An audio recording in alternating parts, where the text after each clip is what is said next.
perempuan mereka yang cantik-cantik itu dengan raja-raja Eropa. Jadi mereka hanya mau menikahkan anak mereka dengan anak-anak raja Eropa. Akhirnya keturunan raja-raja Eropa adalah keturunan Yahudi Askenazi. Mereka tidak mau menikahkan anak-anak perempuan mereka dengan orang-orang biasa, karena menurut mereka, mereka adalah ras manusia yang paling mulia di atas dunia. Padahal yang demikian itu Allah sebutkan untuk Bani Israel pada zamannya.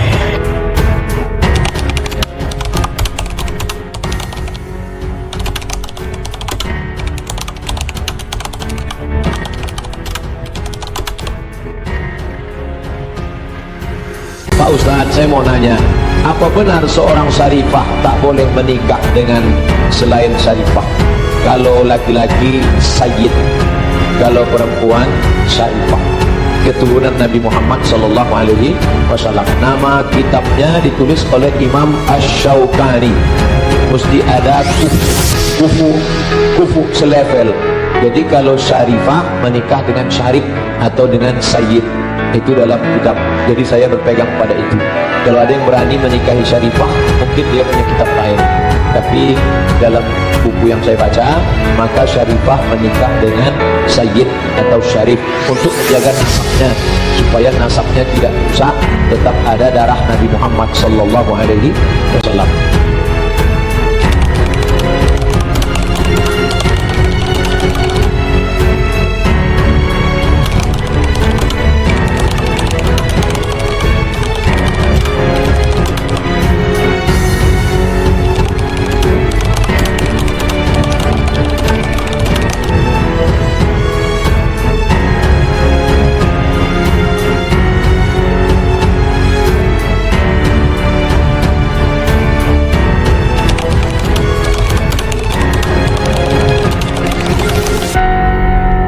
Karena nanti yang akan kelanjutnya kan dari sisi laki-laki. Tapi begitu cara Allah nyeting mereka sehingga terbuat kondisi syarifah aja nggak boleh nikah kecuali dengan syarifah.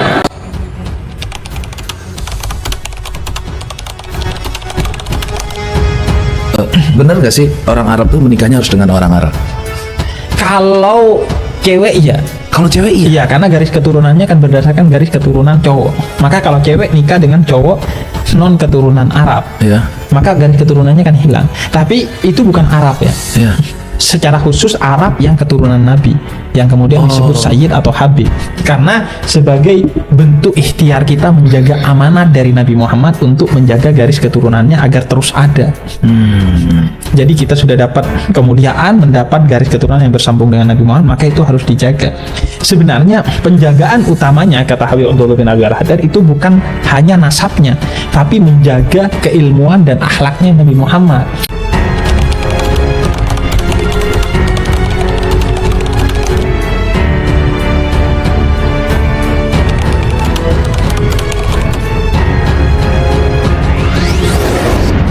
Dulu ada sebuah suku di dunia ini yang merasa paling superior di dunia ini, namanya suku Yahudi. Dia merasa bahwa sukunya adalah suku yang paling utama di dunia. Selain suku Yahudi, tidak ada suku yang lebih baik darinya. Ini adalah keyakinan orang-orang Yahudi. Akhirnya di abad 8 Masehi ada sebuah suku yang namanya suku Hajar masuk agama Yahudi. Sebelumnya dia adalah penyembah berhala. Suku Hajar penyembah patung, suku Hajar penyembah berhala. Ia pagan, ia tidak percaya kepada Tuhan. Tapi karena dari kanan dan kiri dihempit oleh kekuatan Islam, oleh kekuatan Kristen, kekuatan Yahudi yang masih tersisa, akhirnya mereka memilih masuk agama Yahudi. Lama-kelamaan suku Hazar lebih dominan di dalam suku Yahudi, padahal mereka bukan keturunan Yakub. Mereka masuk ke agama Yahudi bukan keturunan Yakub. Lama-kelamaan mereka mendominasi, mengalahkan orang-orang Yahudi sendiri. Akhirnya mereka bikin nasab palsu. Nabi Yakub anaknya cuma 12. Dia bilang, dia susukin bahwa leluhur mereka adalah anak yang ke-13. Maka dikenallah Yahudi Hazar sebagai keturunan ke-13 dari Nabi Yakub. Semakin lama dia semakin sombong. Ada licik di sana, ada cerdas, ada cerdik. Akhirnya orang-orang Yahudi dari keturunan Yakub yang asli bahkan tidak sekufu apabila menikahi anak-anak perempuan Yahudi Hazar. Ratusan tahun mereka menguasai Yahudi. Akhirnya dihancurkan oleh kerajaan Mongol pada abad ke-13. Bercerai-berai Yahudi Hazari ke benua Eropa. Akhirnya mereka tinggal di Jerman, disebut dengan Yahudi Askenazi. Nilai-nilai kesombongan ras superior tidak hilang di dalam tubuh Yahudi Askenazi, yang merupakan sisa-sisa daripada suku Hazar di Kaukasus. Dia eksklusif, merasa lebih tinggi dari orang Jerman sendiri. Akhirnya Adolf Hitler, pimpinan Nazi, marah karena orang-orang Jerman asli dianggap lebih rendah daripada Yahudi Askenazi, padahal mereka pendatang dari Kaukasus. Dan ketika bangsa Jerman pada Perang Dunia Pertama perang dengan negara lain, ini orang-orang Yahudi Jerman bukan membantu bangsa Jerman, malah mereka membantu musuh dari bangsa Jerman dan berkhianat terhadap orang-orang Jerman. Akhirnya Adolf Hitler marah, diusirlah Yahudi Askenazi dari Jerman. Mereka bercerai-berai di dunia, sebagiannya dibunuh. Kemudian mereka mendirikan negara Yahudi Israel di Palestina. Ini yang mendirikan negara Israel bukan keturunan Yakub, bukan keturunan Israel, bukan keturunan Nabi Ibrahim, tapi mereka adalah orang-orang Yahudi Askenazi yang dulunya mereka penyembah berhala, penyembah patung. Kemudian mereka masuk agama Yahudi dan mengalahkan komunitas Yahudi sendiri yang merupakan keturunan daripada Sayyidina Nabi Allah Yakub Israel alaihissalam. Seluruh Perdana Menteri Israel dari awal sampai Benyamin Netanyahu bukanlah keturunan Nabi Yakub, bukan keturunan Nabi Ibrahim, tetapi mereka adalah keturunan daripada penyembah berhala. Tetapi saudara-saudara, pada tahun mulai 2007 ditemukanlah tes DNA. Pada 2011 sampai 2016 terbukalah tirai kepalsuan Yahudi Askenazi yang mengklaim dirinya keturunan Nabi Allah Ibrahim, keturunan Nabi Allah Yakub alaihissalam. Dengan proses ilmu pengetahuan modern diketahuilah bahwa orang-orang yang selama ini mengaku sebagai keturunan Nabi Yakub, keturunan Nabi Ibrahim, melalui sampel-sampel tes DNA yang telah keluar, ternyata mereka adalah Yahudi keturunan Yakub palsu. Mereka membegal nasab saudara. Ternyata mereka ambil nasabnya Nabi Yakub, mereka cantolkan leluhur mereka menjadi anak ke-13, tapi ternyata hasil tes DNA-nya ini Yahudi Askenazi tidak sama dengan 12 keluarga dari keturunan anak-anak Nabi Yakub. Kelakuan mereka adalah mengawinkan anak perempuan mereka yang cantik-cantik itu dengan raja-raja Eropa. Jadi mereka hanya mau menikahkan anak mereka dengan anak-anak raja Eropa. Akhirnya keturunan raja-raja Eropa adalah keturunan Yahudi Askenazi. Mereka tidak mau menikahkan anak-anak perempuan mereka dengan orang-orang biasa, karena menurut mereka adalah ras manusia yang paling mulia di atas dunia. Padahal yang demikian itu Allah sebutkan untuk Bani Israel pada zamannya. Lalu dia pegal nasab Bani Israel, kemudian dia hilangkan kemuliaan dari Bani Israel untuk dirinya sendiri. Bahkan orang-orang keturunan Israel tidak sekufu apabila menikah dengan keturunan Yahudi Askenazi. Lihat sekarang di Israel, saudara. Walaupun Israel itu adalah negara Yahudi, tapi negara Yahudi di sana Yahudinya macam-macam. Ada Yahudi Askenazi, ada Yahudi Sephardi dari Andalus, ada Yahudi Mizrahi dari Timur Tengah. Siapa yang paling tinggi derajat sosialnya di Israel? Bukan Yahudi Mizrahi yang keturunan daripada Nabi Yakub, tapi Yahudi Askenazi yang keturunan penyembah berhala. Ini pembegalan nasab dan pencantolan nasab yang terjadi pada masa lalu yang sampai sekarang masih terjadi. Kelakuan mereka adalah merubah merubah sejarah dan memalsukan sejarah. Salah satu keturunan Yahudi Askenazi menemukan negara Amerika, pulau Amerika yang bernama Columbus. Itu Yahudi Askenazi. Padahal orang-orang Islam sudah menemukan benua Amerika jauh sebelum Christopher Columbus, Yahudi Askenazi ini menemukan benua Amerika. Pemalsuan sejarah. Yuharrifuna al-kalima an mawadhihi. Dan inilah yang terjadi dari semua ras Hazari di dunia, di mana saja mereka berada, maka mereka akan berubah sejarah daerah di mana mereka berada. Untuk apa tujuannya mereka merubah sejarah? Agar sejarah berpihak kepada mereka dan keturunannya ke depan. Karena orang-orang Yahudi Askenazi ini membuat surga di dunia, bukan hanya untuk dirinya tapi juga untuk keturunannya.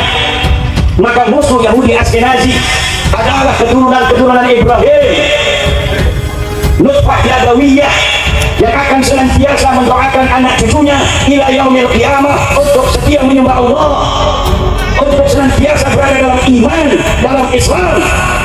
Dan Yahudi Askenazi akan senantiasa berusaha bagaimana manusia menyembah berhala seperti keturunan mereka, leluhur mereka zaman dahulu kala. Mereka bisa kelihatannya agama Yahudi, tapi bukan agama Yahudi yang sesungguhnya diajarkan oleh Isa. Mereka bisa tampak seperti agama Kristen, tapi bukan Kristen yang diajarkan oleh Nabi Isa.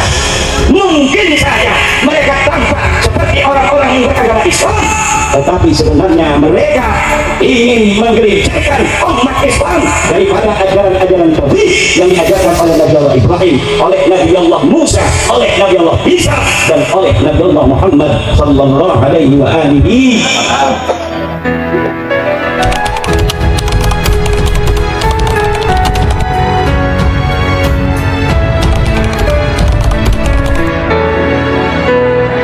Bismillahirrahmanirrahim.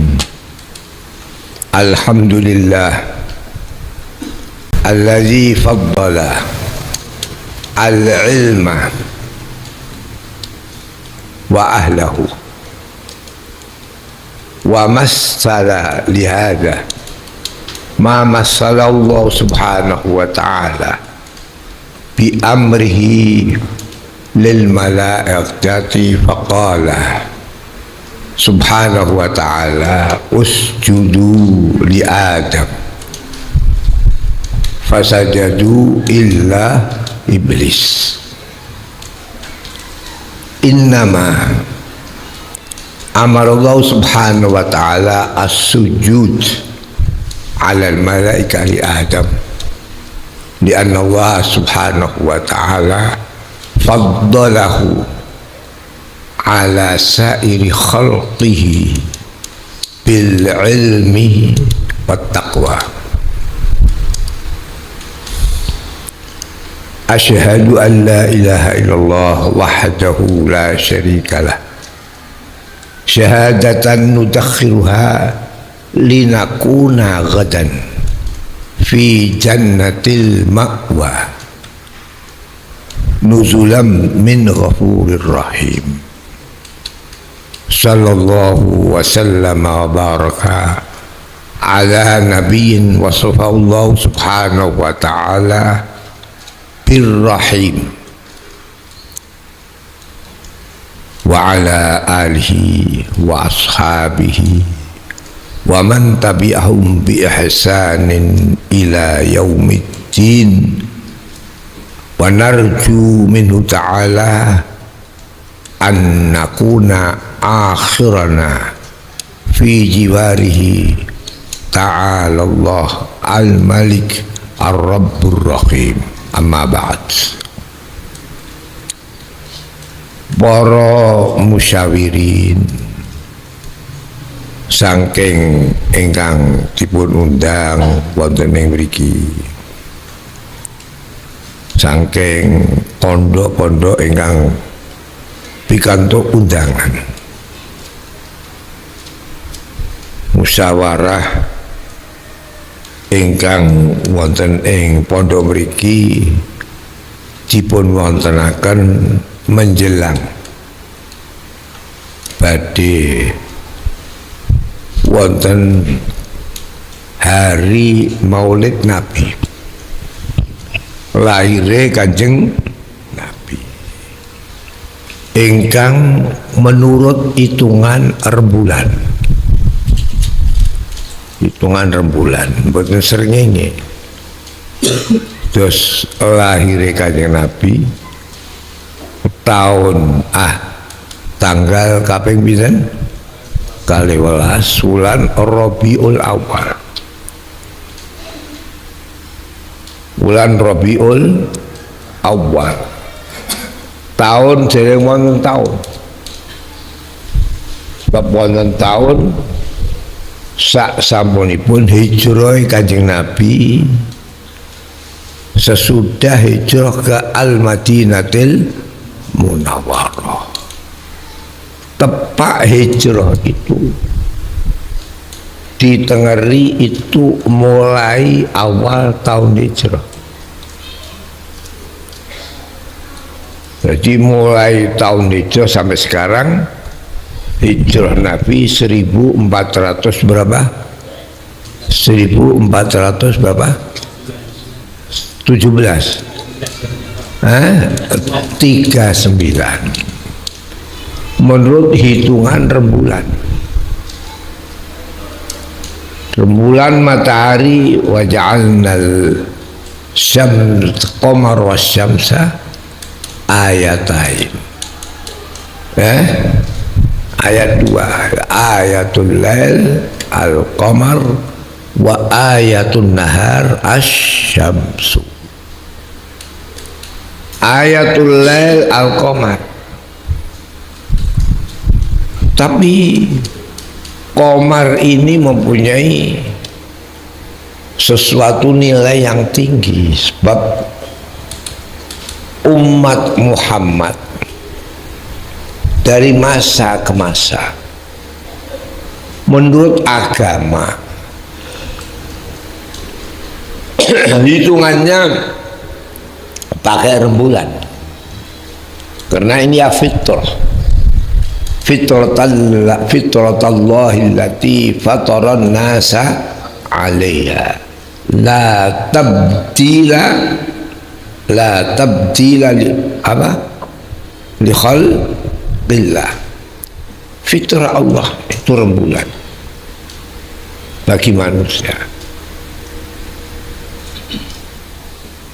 Jadi dilahirkan 9 Kapraitis atau Asyria pakai rembulan.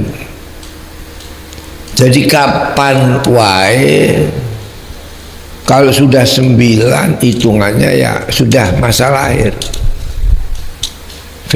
Nabi sendiri bersabda, kullu mujtahidin imma musibun wa imma mukhti. Orang jatuh ya kadang keliru, kadang benar. Oleh karena itu sampai diperbarui sudah ditaktek wakaf.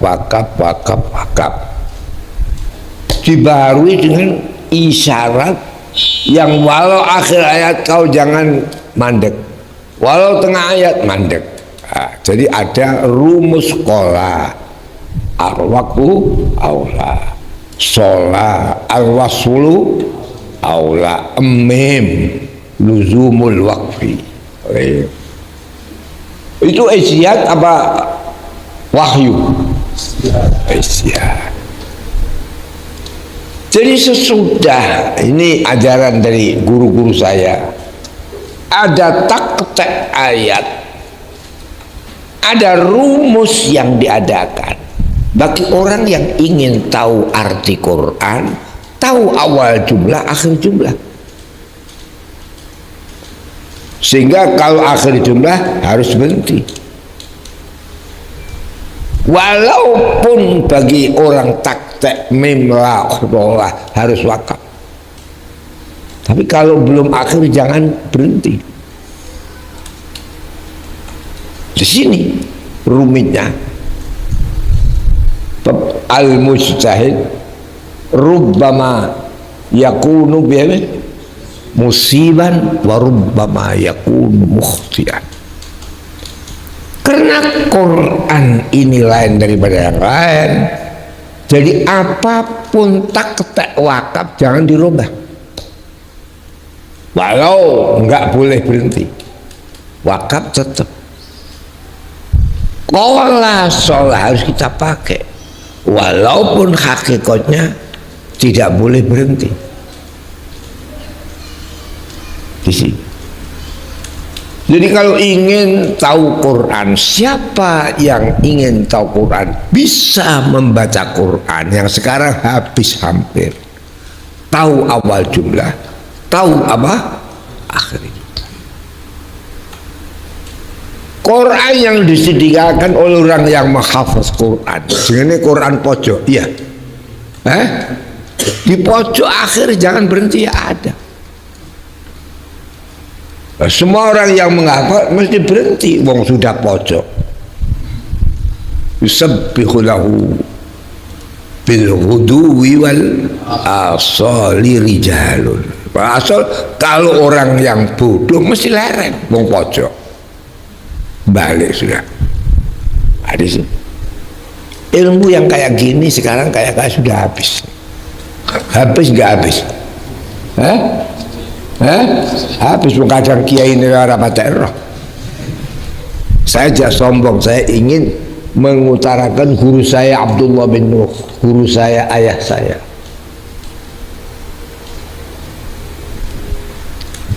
Saudara-saudara sekalian yang saya hormati, sekarang ini zaman yang kayak kalau melihat itu habis,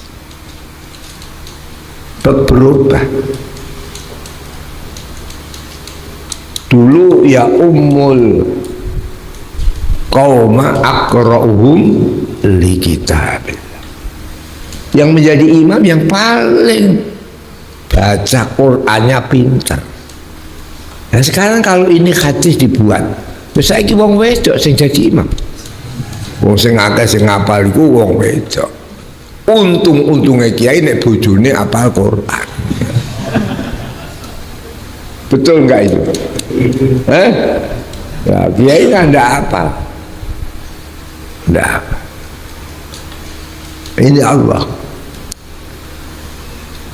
Oleh karena itu saya gembira, tapi diliputi oleh kesusahan.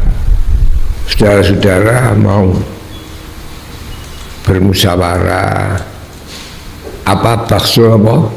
Masail yang menurut misi asli. Ada bakso masail rame itu setelah NU.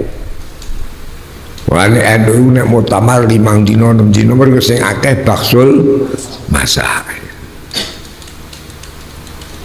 Ini Allah. Jadi saya senang sekali bakso masail ad-diniyah.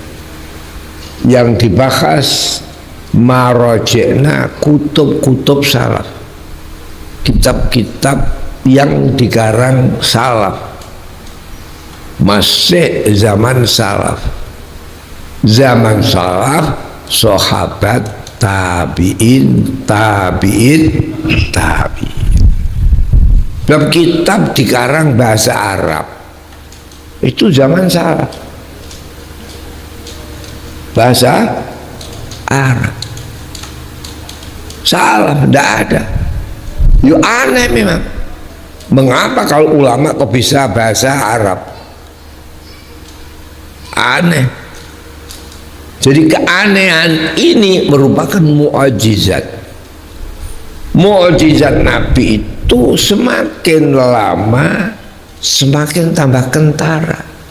Amma yatasa alun anin nabail azim alladhi hum mukhtalifun kalla sa'alamun. Nanti kau tahu.